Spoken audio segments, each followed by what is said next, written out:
In the late 1980s and early 1990s, Manoj Prabhakar was the kind of cricketer every captain wished for. A genuine all-rounder who could open both the batting and bowling with equal flair. A man of quiet confidence. He was not one to make headlines with swagger, but rather with substance. During the Wales World Series at Vadodara on October 28, 1994, Manoj Prabhakar once again showcased his immense value to the Team India. Chasing a challenging total of 269 set by New Zealand, India needed a solid foundation, and Manoj Prabhakar delivered just that. Partnering the young prodigy Sachin Tendulkar, he stitched together a magnificent opening stand of 144 runs. The two right-handers dismantled the Kiwi new ball attack with controlled aggression and textbook stroke play. Manoj Prabhakar inning was a masterclass in timing and temperament. A fluent 74 runs off 95 balls, laced with 7 crisp boundaries. Let's watch his innings.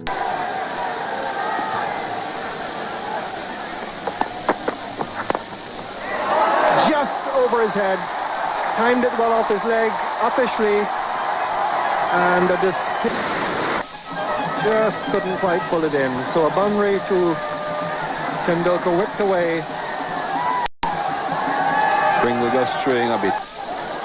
The details of Manoj Prabhakar, 31 years old, over 100 one-day internationals, only averaging 21.2, but 100 and 650s.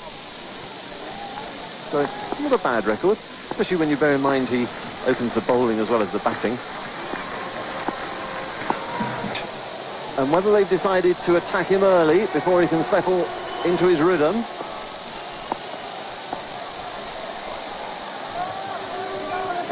Manoj Prabhakar preparing to face Matthew Hart.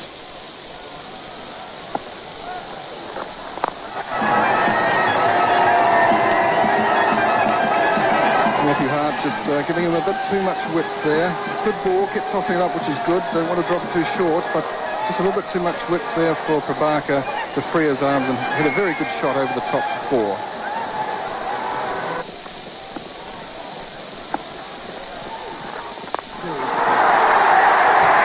Over the top again. And 4 more runs. Prabhakar is mixing very watchful defence and just occasionally deciding to take the bowler on.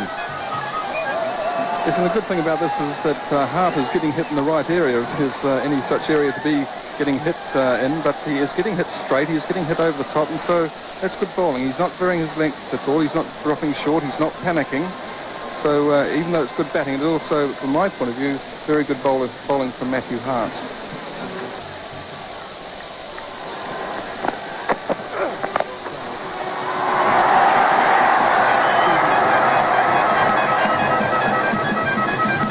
Fielder Shane Thompson. Not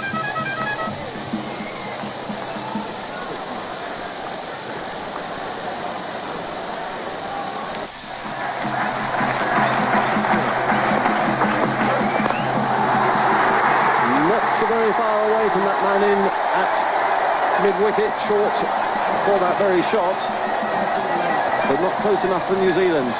Prabhakar starting to motor.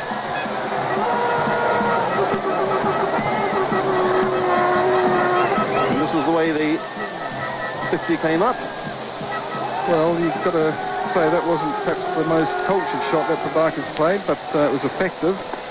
Took it off about middle off stump, but I think he was playing the length then. Give him a bit of credit. Playing the length and got it past the short mid-wicket fieldsman. Presents a very decent start for India, but the daunting prospect, of course, is that from here on they will need to go at a substantially higher run rate. Because that little figure in the corner will keep adding up all the time at the line for 4. Always a good shot to play in the one leg game. The finer you play, the more likely you are not to find the fielder.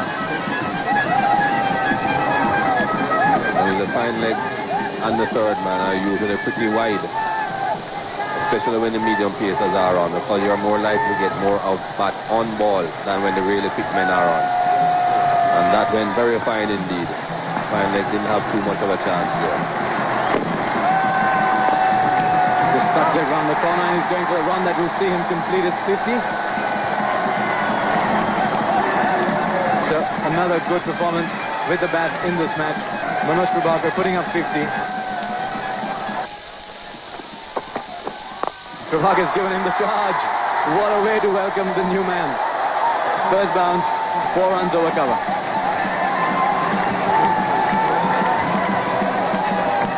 Well, if Ken Rutherford was thinking about being slightly attacking with Chris Pringle, looking for a wicket, that certainly would have changed his mind about being attacking. Prabhakar using his feet, getting down on one knee.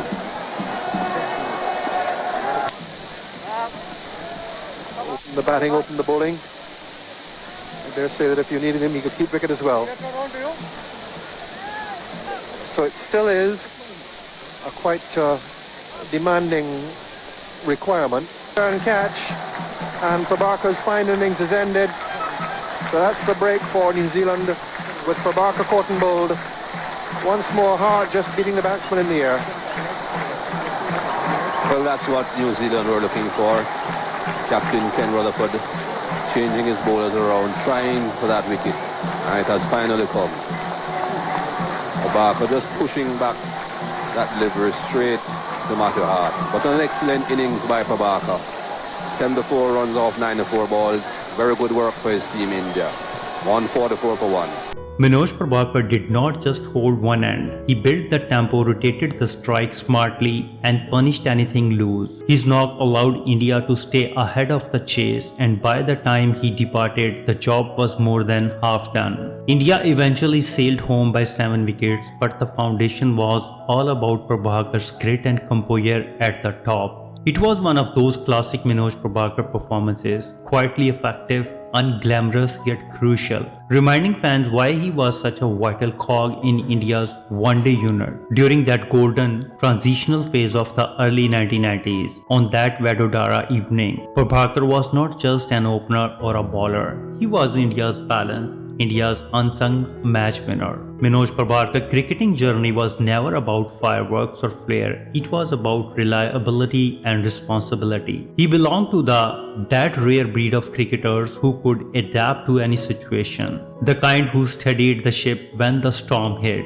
or quietly set up victories without demanding the spotlight. What made Manoj Prabhakar stand out was his unwavering discipline and understanding of the game's rhythm. Whether it was swinging the new ball under the lights or crafting a sensible knock at the top, he carried a sense of calm assurance that inspired those around him. So in an era filled with flamboyant names, Manoj Prabhakar's strength lay in consistency. His performances were like the unsung verses of a winning song. Not always noticed but always essential. Even today, those who watched him play remembered him as the glue that held India's one-day unit together. A dependable all-rounder who gave everything for the tricolour without ever asking for applause. If you like this video, please comment, share and subscribe. Thank you very much.